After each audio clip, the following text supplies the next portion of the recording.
Well, hello, everybody. We got an exciting commit. Top 100 player, Grayson Littleton, out of Tampa, Florida, right? Wiregrass Ranch. Oh, Has yeah. selected the Longhorns, and much needed position, right? We needed some more guys at corner. So what's the latest, Justin? Yeah, so Texas needed four corners, or four corners, rather. They needed another cornerback in this class, and they got it. Grayson Littleton, 6'1", wiry kid out of Tampa. Actually, Texas has been in the mix for a little while, but when he committed to Clemson, people kind of just sort of backed off of it a little bit. Then on November 1st, he decommitted and reopened his recruitment, and it was really down to two schools that he had felt comfortable with, Michigan and Texas. He took an official visit to Ann Arbor a couple of weeks ago, really enjoyed it, really liked it, came off of that trip kind of with an Ann Arbor buzz. Then he comes to Texas last weekend and absolutely gets blown away. He watches Texas thump Florida, really found a good fit. He feels like this is a cultural fit. He thinks it's a developmental fit. He thinks he's making the best decision possible joining this group. He's joining Caleb Chester in the class of 2025. The thing about Littleton, man, he's good. He's that stereotypical long, lean corner who can add some functional mass. He can add a lot to the game. But at the end of the day, this is another top 100 overall player in the country that Texas is getting as they climb closer to that number 3 ranking in national ranking. And they're going to be hovering around that for the next 3 weeks up until an early national signing day. They're at number 5 today. We'll get a more accurate view here in just a few minutes, kind of where exactly Texas is going to be right now. But grabbing kids like this is going to put you even higher. And I think Texas is going to hover around that top 3 ranking now. Yeah, absolutely. Top 100. That's nice too. So I think when we first heard about him, the thing was like, oh, are these just kind of depth guys, not realizing how talented they are. So we're able to pull a top 100 corner from Tampa. That's important. When did he first come into the circle of even understanding that he was around? And back in the spring, Eric actually saw him in 7-on-7 down in Houston and really liked him and made a note about him. It's like, hey, this kid's really standing out. Texas had kind of started that relationship. But like I said, once he committed to Clemson, it got kind of quiet. I think Texas revved it up a couple months ago. They knew they needed to add another corner in this cycle, and they missed on a few in-state targets. Kobe Sellers, who they're still talking to, Cortland Guillory out of Klein Kane, they're still talking to him a little bit as well, and then Dorian Brew, obviously, out of Conroe. And so I think they felt the urgency that, hey, there's a dude down here in Tampa that can ball out. And as soon as he decommitted from Clemson, I think the writing was on the wall. It was going to be Ann Arbor or Austin. The Horns just blew that official visit away. His family absolutely loved it. And now Texas has 2 corners.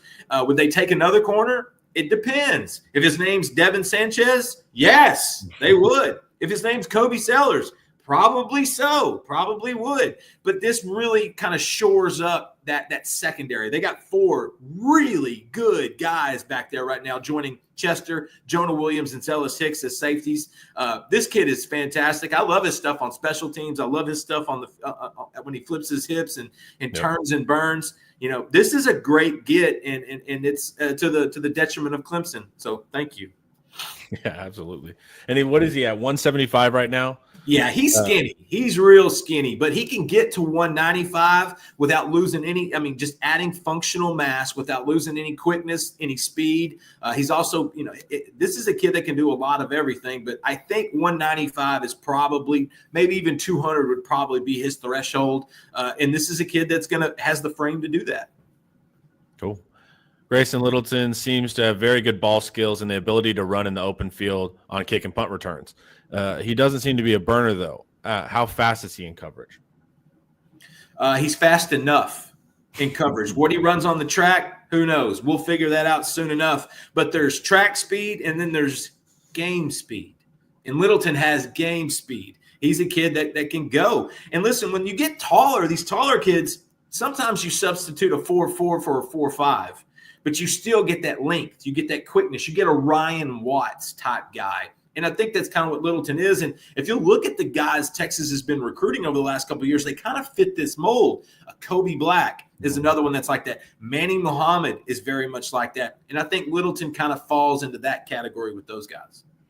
Yeah, we don't have a ton of pure emphasis on just turn and run guys. And also on one of those slants I just saw from his tape, he was able to close pretty quickly. So we'll have to kind of. He understands leverage. He understands footwork. He understands the basics. Jahdae Barron isn't going to run a 4.4, but he's going to get drafted in April and he's going to play in the league for 10 years.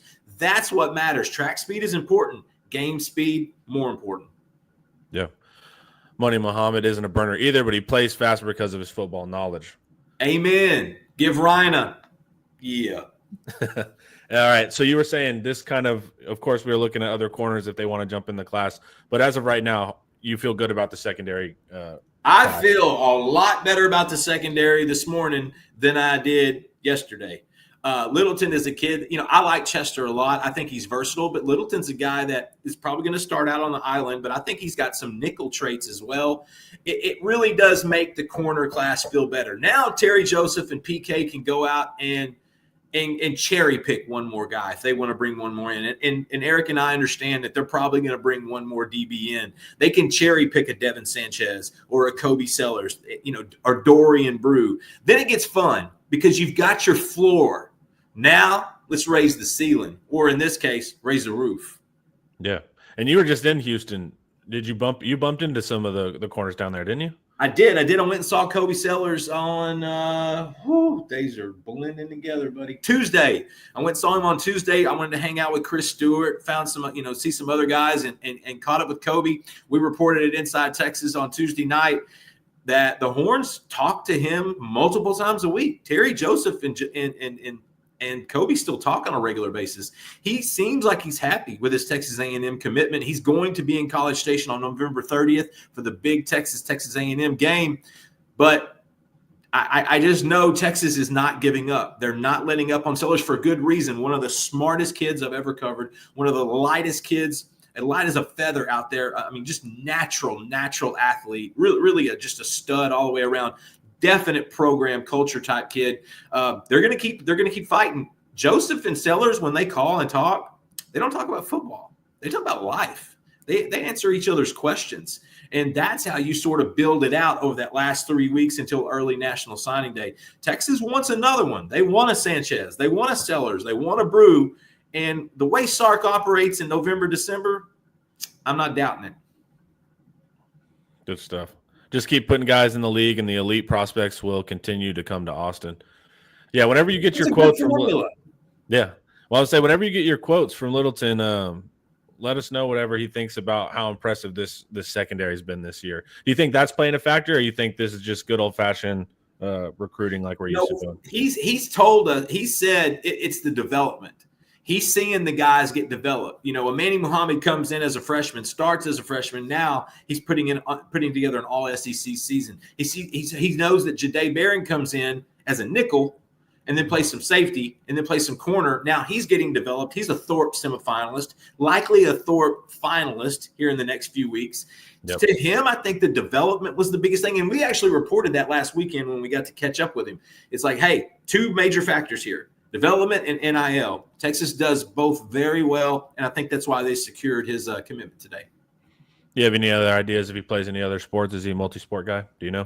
You know what? I feel terrible, Connor. I'm not positive. I'm not sure. I wouldn't be surprised if he runs track because he does have kind of that long gait. He's kind of a glider type kid, but especially when he's doing punt returns and kick returns. Yeah, let's say his special team stuff tells me a lot about what he is athletically.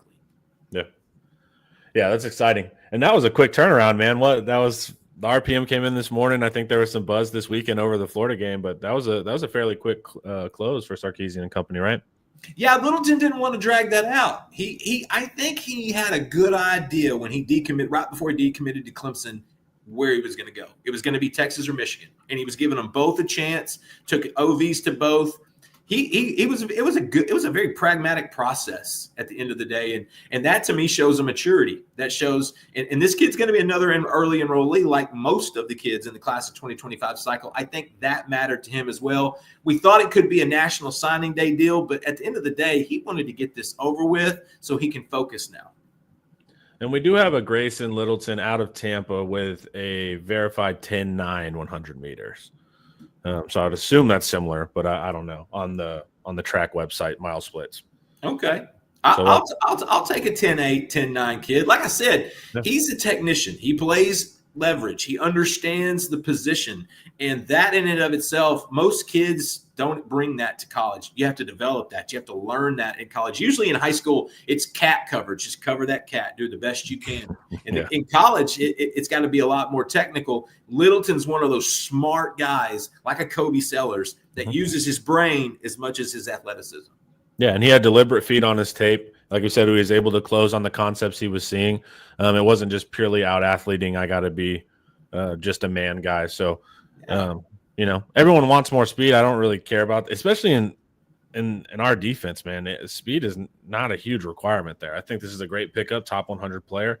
That's awesome. And like we said, quick close. We like those too. Whenever we hear about them, and then it's done. That's nice. Right. Well, and people need to understand there's 4.3 speed. And then there's 4.5 speed. Well, what's the difference? Well, obviously, let me do the math. 0.2% difference. if the math checks out, 0.2% difference. It's about game speed. It's about miles per hour on the field in the moment. And actually, Texas does that pretty well. If you look at their miles per hour on a lot of their DBs, they can turn and burn. They got some guys that can go. But it's like you said, this defense – you don't have to have that 4.3 guy on the outside, the Travis Hunter, which is the anomaly. Right.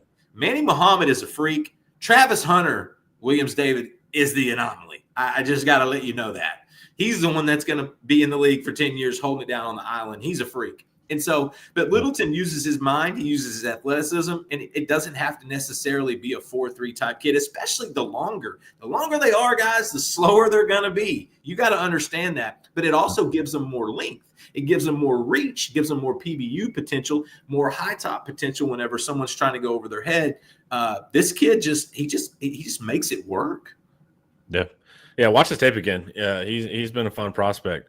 And it's gonna be a nice add to the room. Any final things, just before we get out of here? I know you're the busiest man in the world right now. Hey, busy's good because at InsideTexas.com we are booming. If we're not having kids, we're sitting out here shooting out content.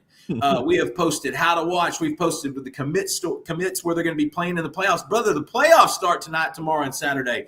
You've got to go to InsideTexas.com to check that out. Our man Eric Nalin has dropped some Texas, Arkansas stuff. Ian threw up some good stuff. Paul Waterlington dropped his offensive and defensive previews. We have a lot going on. We'll be on the road tomorrow, headed to Fayetteville. Tune in for the roundtable. That's always a must-watch. Tune in to the Inside the Program, the best award-winning show on YouTube. And then Saturday, let's get crazy in Fayetteville. Let's do it. Justin, you're the man. Fans, thanks for watching. Big grab. Shout out Sarkeesian and company. Y'all have a wonderful day. Peace.